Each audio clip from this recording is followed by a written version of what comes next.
The title over the passage is Marks of a True Christian.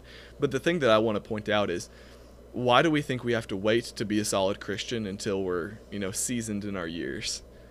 I think that's a mistake that a lot of people have made, saying, look to this older person and look to them as being a solid Christian. And I've heard that example a lot of times, but I've also heard the passage, do not let people look down upon you because of your youth, but set the example through love, through everything. And so the example of, hey, look to them, they're a solid Christian. Yeah, that's great, but why can I not be that example right now at 21, 22 years old? Now I forgot I'm 22. Why can I not be that example now? I think it's kind of just a passing the buck, if you will, of I'll be a Christian people can look up to when I'm older. But if Jesus is really raising the bar, if Jesus is really saying do better, that's right now. We don't wait until we get to be older and just say, well, miraculously, I have all of this Bible knowledge.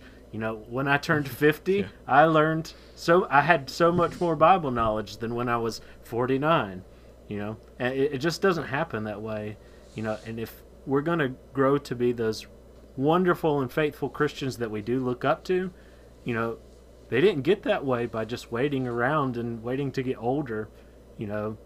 They got that way by being faithful through their life.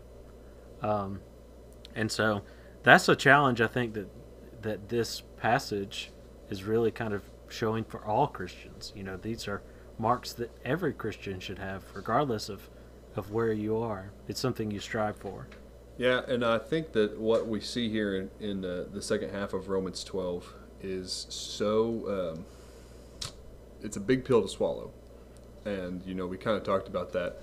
And a lot of people, like y'all said, a lot of people younger, and when I'm talking about 40 years old and younger, they read that and it becomes, well, I can do some of that. But here's kind of my thought on that, is that there's a point to where you have to look at yourself and you have to understand that you don't have to change who you are to be like Christ. I think a lot of times, and this is something that has not been done very well, but we need to make sure we're telling people, you're not changing you. God made you. He just wants to take out the things that you put in, right? He wants to take out the things that you're making yourself to pretend to be, and make you and have that Christ-likeness shine through. Because when we strip away the world, we are like Christ. We're he calls us brother and sister. We are related to him on a deeper level than we understand. God's not asking me to stand up and be rigid, and I'm a fun guy. I like to have fun. I like to play pranks. I like to joke around. God at no point is asking me to sit down and be quiet.